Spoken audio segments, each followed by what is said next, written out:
те годы, когда этот автомобиль сошел с конвейера, его имели почти все государственные деятели. И, что интересно, чуть ли не каждый пилот Формулы-1 использовал его как повседневную машину. Почему? Да потому что тогда эту модель считали лучшим автомобилем в мире. Что же Mercedes удалось вложить в эту машину такого, чему стоит поучиться и современным моделям? И насколько хороша она по сей день? Это легендарный W126. Перед нами S-класс именно того поколения, выпускавшегося с 1979 по 1991 год. Причем это не просто версия, а самая топовая комплектация и, пожалуй, самая любимая в народе с точки зрения сегодняшнего дня. Это 560 SEL с 8-цилиндровым мотором объемом 5,5 литров. Это будет по-настоящему культовая поездка вместе с Томасом и авточувством. 4К на весь экран до самого конца. Поехали. Это поколение — типичный представитель S-класса и вообще Mercedes того времени. Отдельно стоящая звезда на капоте, благородный облик, классический узнаваемый дизайн. Здесь фары той самой фирменной формы, а еще аккуратные маленькие щеточки, очищающие переднюю оптику. Но это не просто красивая машина. Ее внешний вид — заслуга легендарного дизайнера Бруно Сакко. Именно поэтому вот эти боковые панели до сих пор называют панели Сакко по имени их создателя. Этот элемент — его фирменный штрих. Да и вообще, немало знаковых моделей Mercedes, как до, так и после этой, его рук дело. Весь облик машины получился чистым, строгим и при этом запоминающимся, задающий тон всему автомобильному дизайну того времени. А ведь и с технической точки зрения эта модель задала немало новых стандартов. Многие решения, впервые появившиеся здесь, со временем перекочевали в автомобили других классов. Эта машина в 1981 году первая в серийном производстве получила подушку безопасности или система противоскольжения ASR, трехточечные ремни. Подушка у пассажира появилась в финальных выпусках поколения. В этой конкретной машине она, кстати, тоже есть. Длина этой версии 5 метров 16 сантиметров или 203 дюйма. Это удлиненная модификация, а чуть позже мы покажем вам и короткобазную. Интересно, что именно эта модель до сих пор остается самой легкой из всех поколений S-класса. Почему? Все просто. Разрабатывали ее на фоне нефтяного кризиса с прицелом на экономию топлива. Поэтому инженеры старались снизить массу машины, ведь тогда каждый килограмм действительно имел значение. Диски здесь 15-дюймовые, и это одно из самых заметных отличий, если сравнивать с современными машинами. Сегодня такие колеса кажутся просто крошечными. Но, по-моему, именно они придают автомобилю особый шарм и, конечно, дарят комфорт. Сзади все тоже по классике. Эти знаменитые рифленые фонари узнаются сразу. Кстати, идея, возможно, знакома вам по W123. Это тот, который потом стал прообразом E-класса. Смысл в рифлении был в том, чтобы грязь и вода хуже задерживались, чтобы фонари дольше оставались чистыми. Но в реальности задуманное сработало не так эффективно, и от концепции в итоге отказались. А силуэт у машины — типичный классический седан.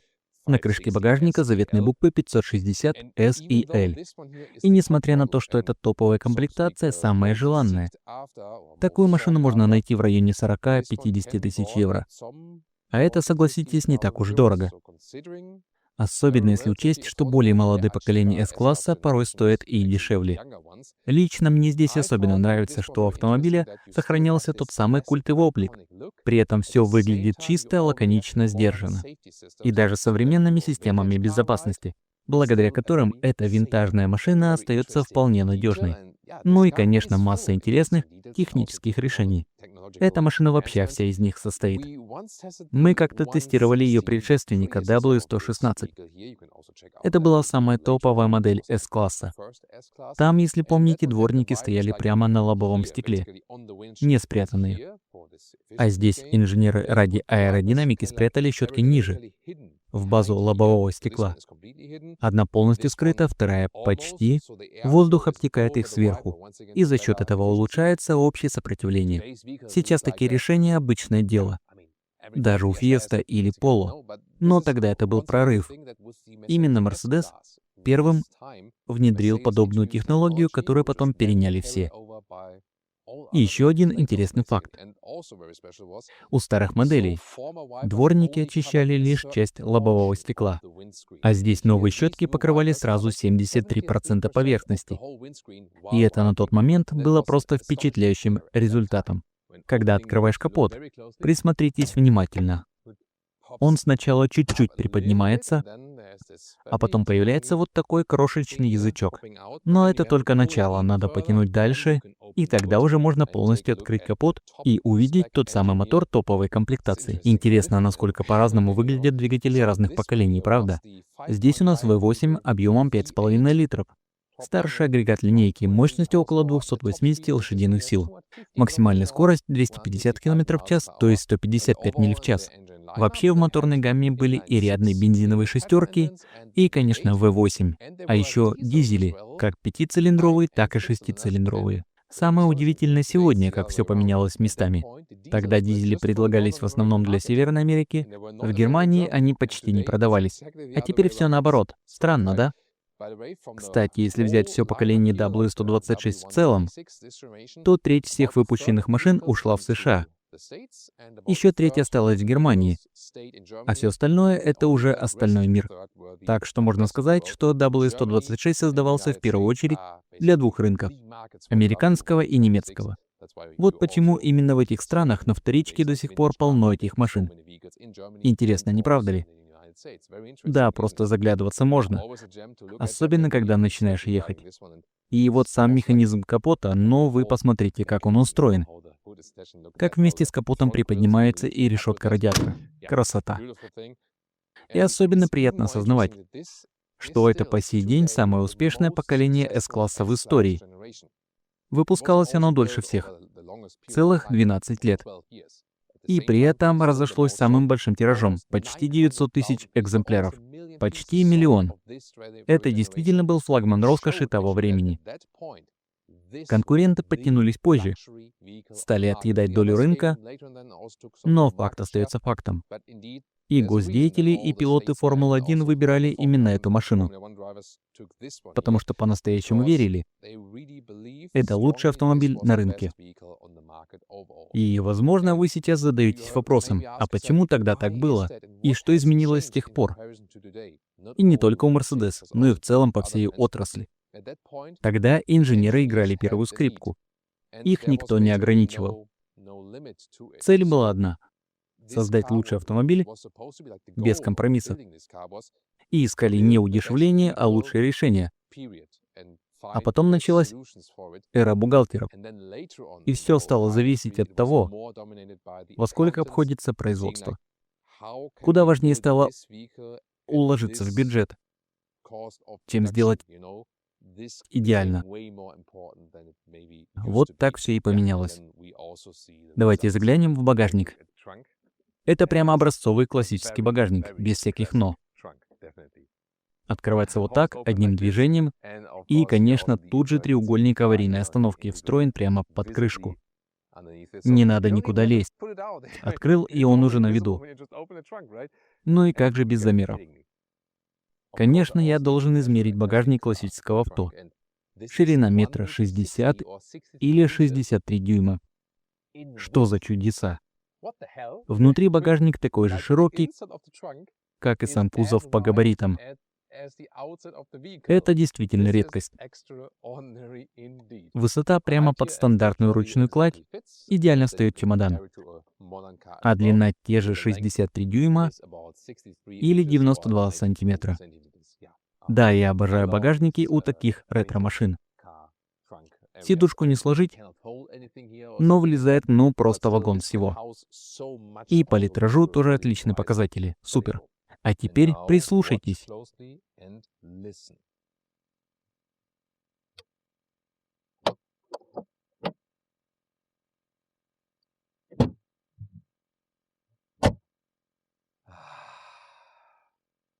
Ну, красота же.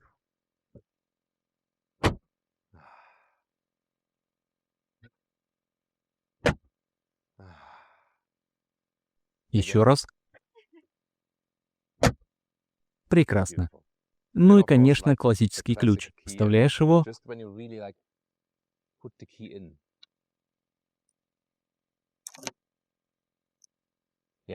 Проворачиваешь, да, вот это ощущение. И если вы кайфуете от этого так же, как я, напишите в комментарии. Честно, я бы мог включить вам сейчас секунд 30 настоящего автомобильного ASMR. Переходим к дверям. Внутри жесткий по структуре пластик, а ниже шикарный велюр. Посмотрите, какой он мягкий. Даже обивка дверей, вся такая бархатистая, хочется трогать. Регулировки сидений, ну, вы их знаете.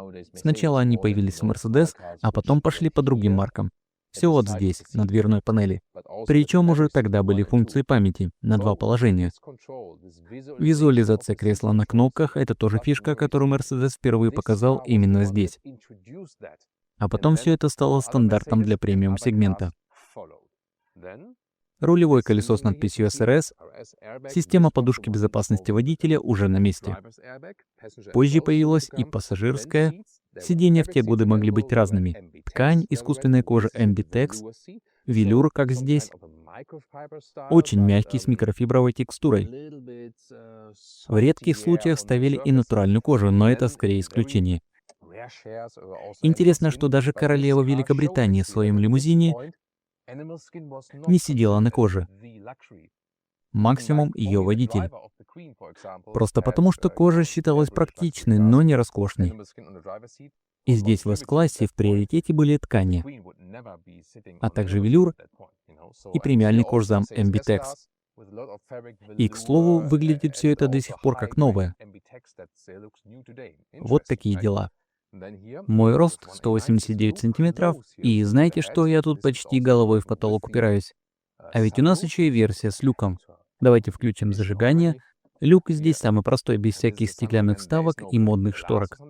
Все по классике: открыл-закрыл и два положения. Либо приоткрыт, либо полностью сдвинут назад. Никакой лишней электроники, все по-мужски. Сейчас закрою еще раз. Просто чтобы вы увидели, стекла здесь нет, только металл. Все как было в лучшие времена. Козырек, смотрите какой. Большое зеркало и даже подсветка есть. Ну не кайф ли? Все продумано, удобно и главное, работает даже спустя десятилетия.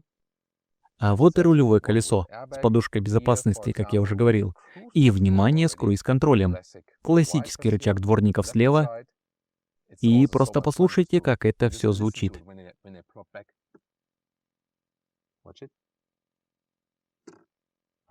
Такие мелочи, а кайф какой. Удивительно, с одной стороны, в машине уже было множество электрических регулировок, а с другой кое-что оставили механическим, и это было просто гениально. Вот, например, регулировка зеркала. Тяга идет напрямую, крутишь рычажок, и зеркало двигается. И ведь работает же. Иногда простые решения лучшие. Добро пожаловать в этот уникальный кокпит. Смотрите, руль с подушкой, селектор автоматической коробки, все как положено. Послушайте, как щелкают элементы, настоящая классика. Воздуховоды, все ручное управление. За каждым движением металлические тяги. Вот тут поворачиваешь и чувствуешь усилие, будто ты реально управляешь системой.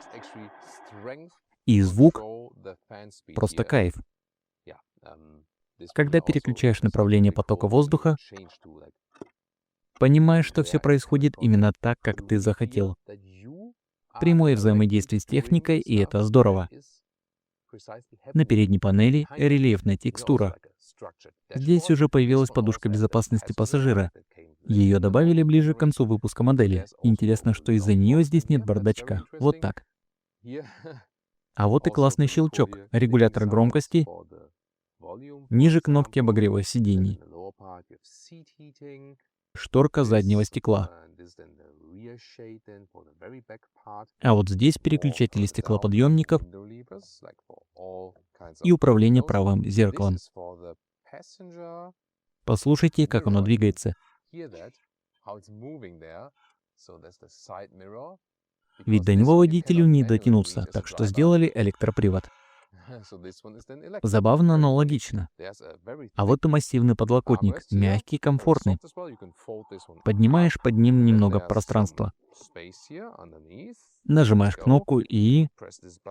Стоп, подожду с закрытием, потому что здесь скрывается кое-что особенное.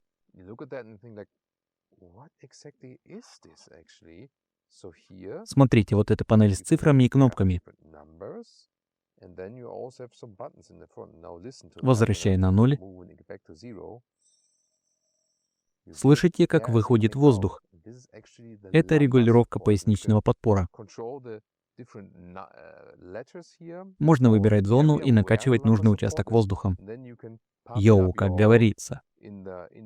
Очень необычное решение, и главное, слышно, как все работает. Ретро-пневматика в действии. И вот снова за рулем. Вставляешь ключ, поворачиваешь и запускаешь двигатель. А перед глазами шикарная аналоговая панель. Обожаю такие приборы. Вот тахометр, вот спидометр, классика жанра.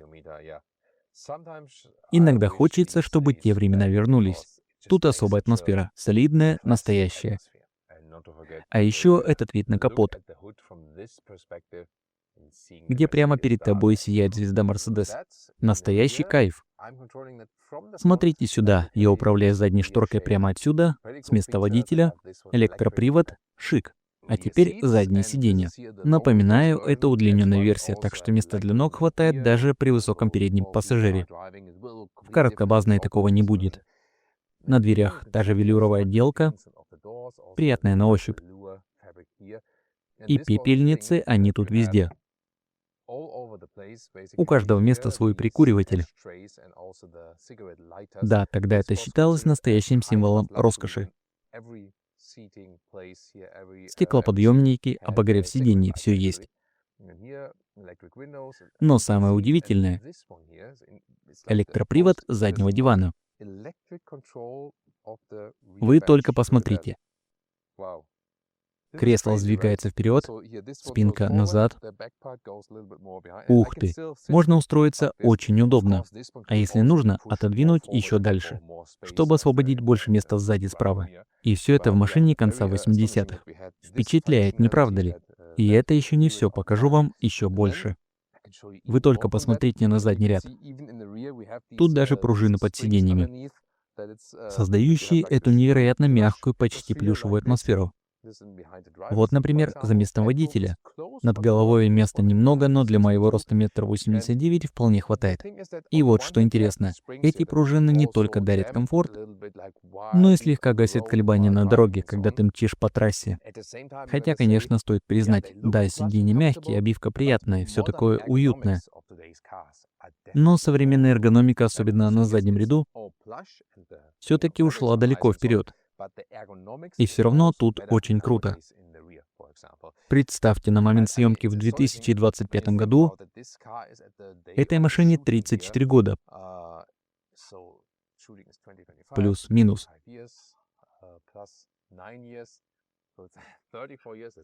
А ткань до сих пор мягкая, как новая. Ну, разве не круто?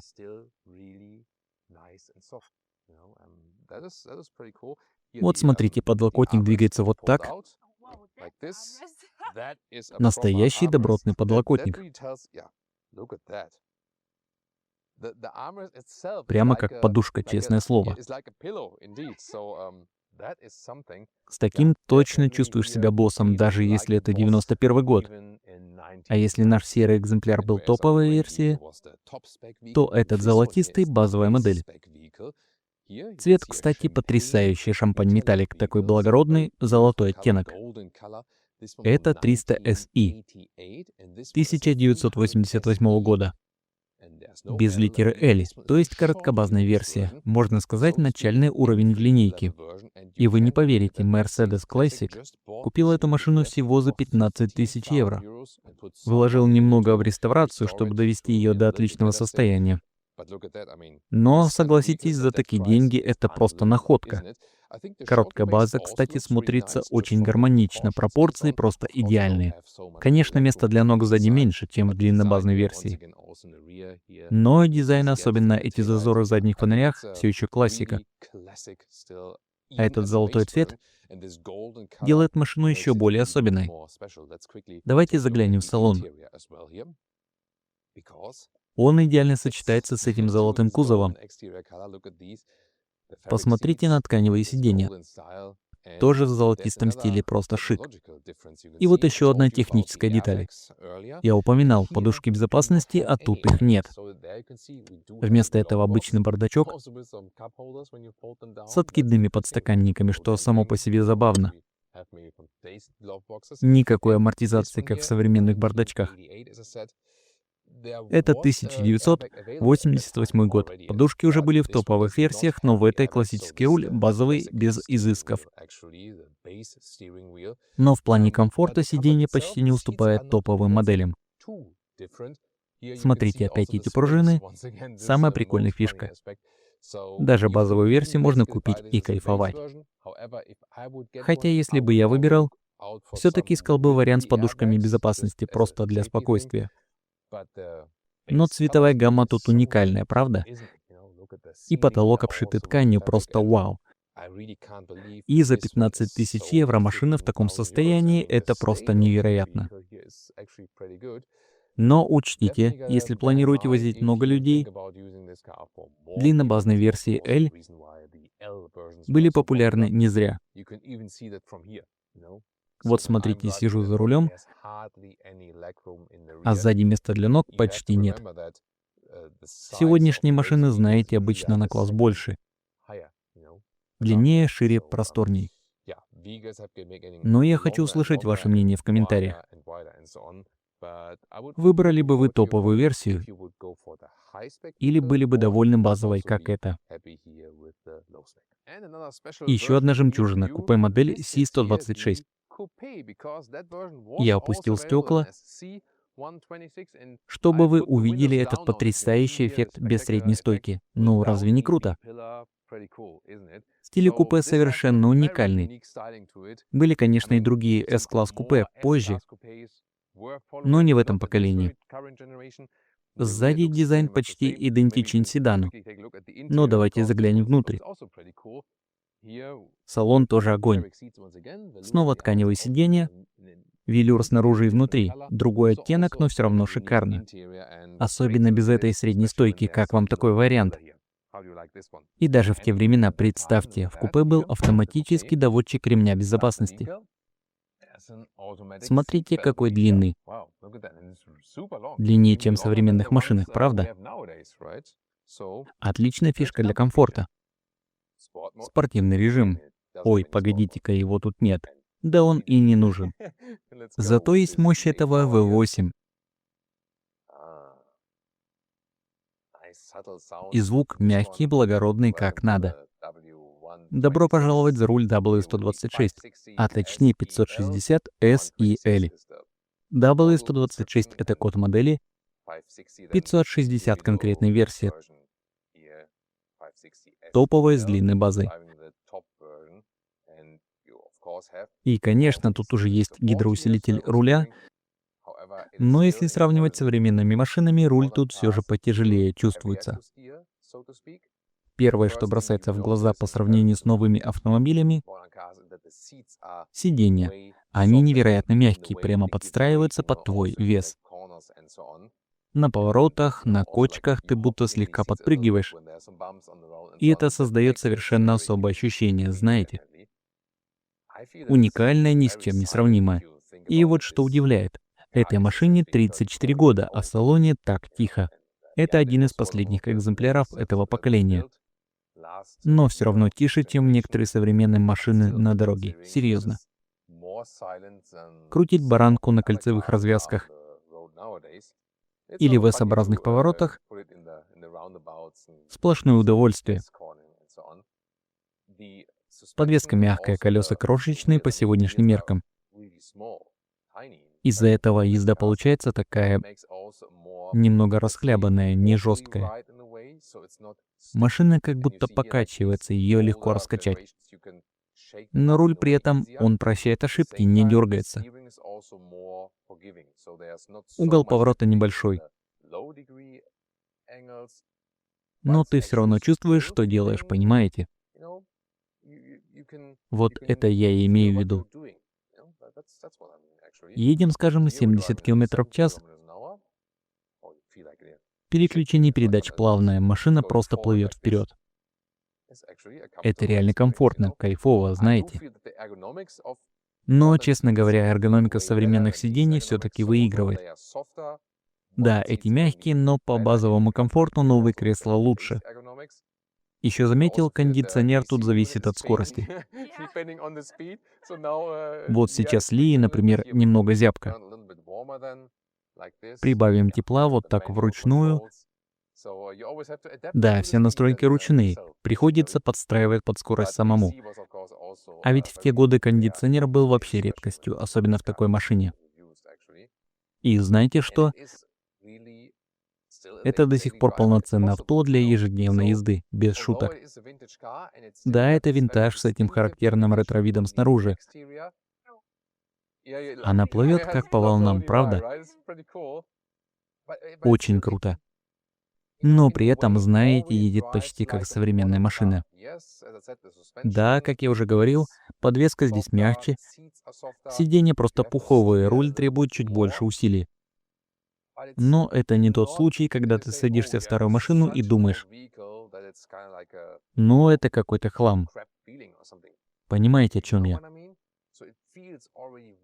Наоборот, все ощущается очень утонченно. И вот в чем фишка покупки винтажного авто из премиум-класса. Эта машина в свое время так сильно опережала всех конкурентов, что даже спустя годы она остается на высоте. Чувствуете, к чему я клоню? Вот представьте, если бы Лия закрыла глаза, а я спросил, какого года эта машина?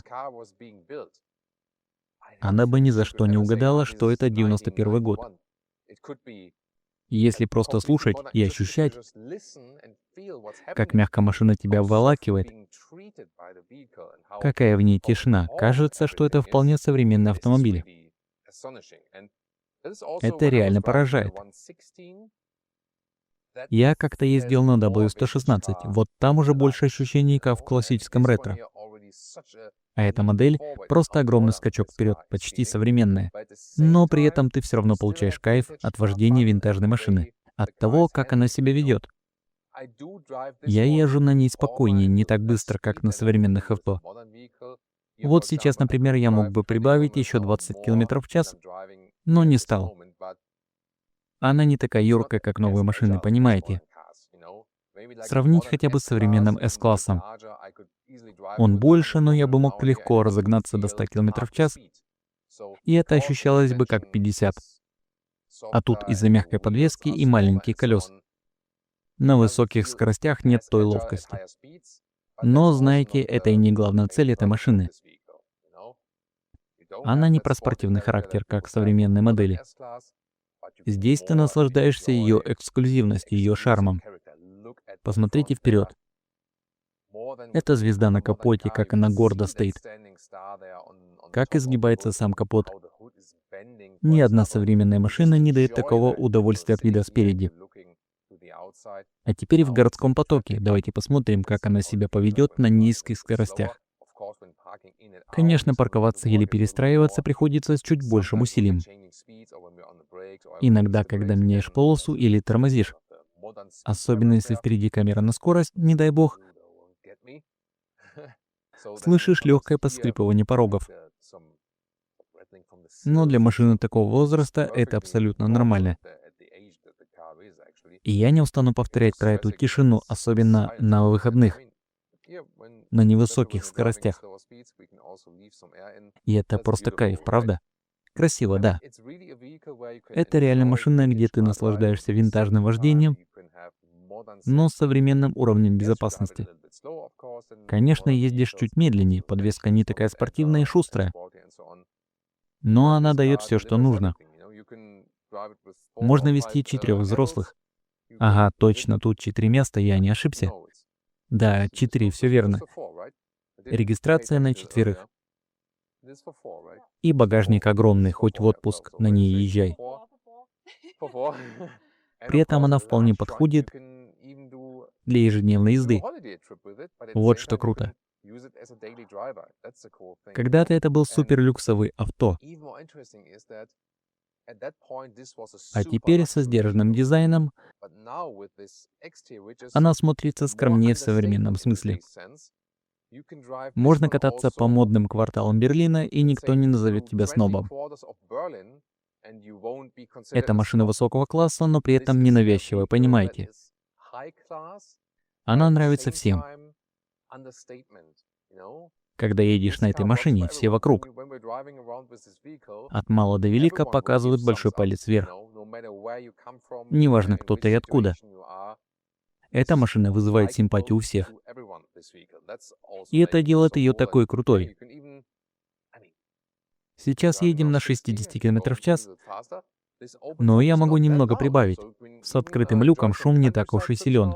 Можно смело кататься по загородным дорогам, наслаждаться ветром. Это просто кайф, правда. Может, чуть нажмем на газ, попробуем этот движок. Совсем немного, да. Спустимся с холма, чтобы почувствовать скорость. Разгон до сотни около 7 секунд, чуть больше. А если помочь машине, катясь вниз, то вообще красота. Поехали с 30 км в час. Вот уже 80. Закроем люк, чтобы лучше услышать мотор. Этот звук ускорения просто шикарный, такой сырой, мощный. Не про рекордные цифры, а про ощущения. Смотрите, как стрелка тахометра плавно, линейно ползет вверх. Это просто завораживает. Машина ощущается величественно, понимаете?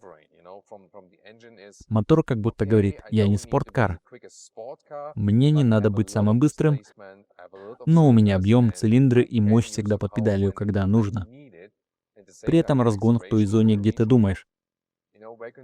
Эй, да это почти как современная машина. В общем, отличная работа. И самое удивительное, эта машина реально старая. Но поскольку она была в топовом сегменте, лучшей в мире, даже сегодня она дарит кайф от вождения. Что в итоге? Я обожаю винтажные машины за их внешность. W126 — это особенный случай. Выглядит как ретро, но если взять версию с нужной комплектацией, тут уже есть современная система безопасности. Это и делает ее уникальной. Плюс ее реально можно использовать каждый день. А если выбрать вариант с минимумом электроники, то это еще и плюс к долговечности. И что круто, такие машины можно найти по довольно доступным ценам для S-класса. Эта модель еще и самая популярная в своем поколении, так что с запчастями проблем нет. W116, конечно, более классический, гибкий по стилю. Можете посмотреть наш выпуск про него. Тоже кайф. Здесь же за рулем эмоции просто зашкаливают. Сравнивать с современными машинами сложно. Да, новые авто едут лучше. Они безопаснее, с лучшей динамикой, эргономикой, комфортом. Сегодняшние машины во многом круче. Но у этой просто море характера. И есть вещи, к которым можно вернуться. Например, у Mercedes были люксовые сиденья без использования кожи. Как здесь, это был тренд того времени. Или простота. Настоящие кнопки, переключатели, упор на надежность. Это поколение славилось своей живучестью. Думаю, автопроизводителям стоит оглянуться на такие машины и вернуться к корням, сочетая их с современными технологиями, чтобы найти новый баланс в индустрии. А вы что думаете? Пишите в комментариях. И не пропустите выпуски про W116 и другие винтажные машины.